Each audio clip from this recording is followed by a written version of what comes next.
Tonight, an exclusive interview. We're going inside the mind of a repeat drunk driver. Kevin O'Hagan says he didn't mean to get wasted, didn't mean to drive drunk, didn't mean to kill someone, but he did. Tonight, we take you inside Lanesboro Correctional Institution to hear from a man convicted of 5 previous DWIs before he got behind the wheel last October and killed a father of 3. Daniel Herring was a preacher, husband, and father. This is the last picture taken of him. It was at a church play. Daniel was acting out the role of Jesus just hours before a very drunk Kevin O'Hagan slammed into him head-on. I was incoherent the night of the accident. I came to a day or two after. You said, I didn't do it, I just need to get out of here. That's what they said. I said, I don't remember the wreck like that. I remember bits and pieces of the hospital. I remember people yelling at me, telling me somebody had died from the wreck. Daniel did die instantly. The mangled metal of his truck was the worst wreck the responding officers said he'd ever seen. Kevin's now serving at least 17 years in a maximum security prison. You know, I'm not a bad person. I didn't mean to hurt Mr. Herring. I don't want to kill him. This is never before seen patrol car video of the wreck. It begins with Kevin getting pulled over. While the officer is talking with him, Don't put your car and drive, sir. Put your car.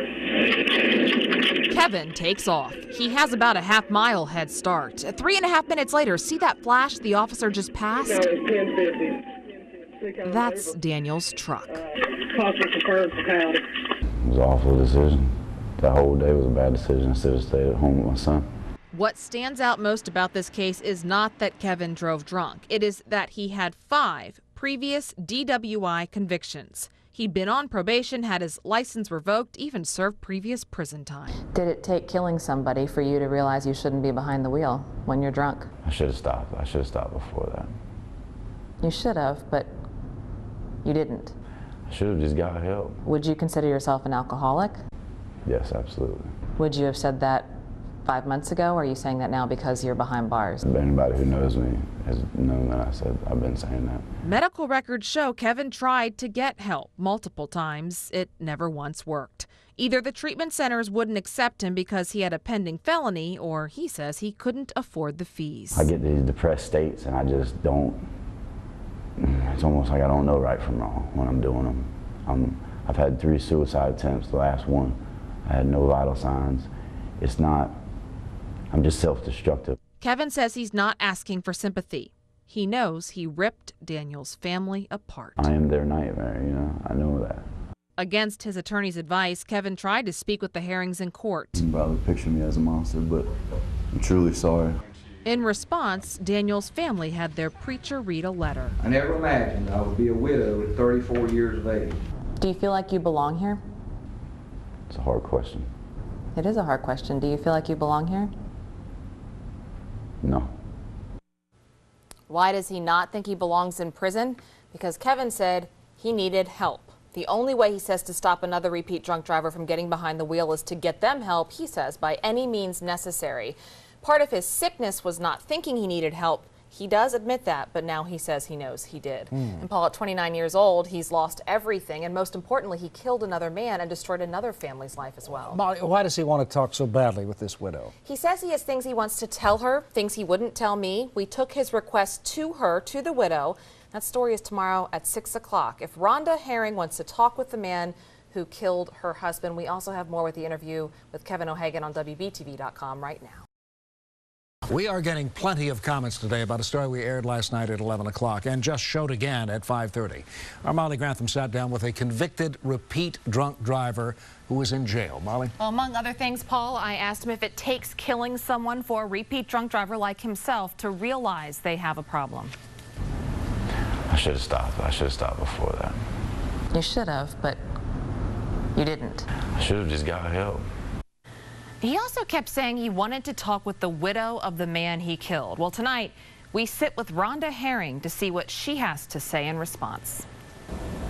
I saw a roadblock way before I got to it. And you just know. You just know. Daniel Herring died 18 days before his 10th wedding anniversary. Rhonda was left a widow at the age of 34. The day after the accident, she spoke about her husband, who was a preacher, pointing out the sad irony of the fact he'd just left a church play.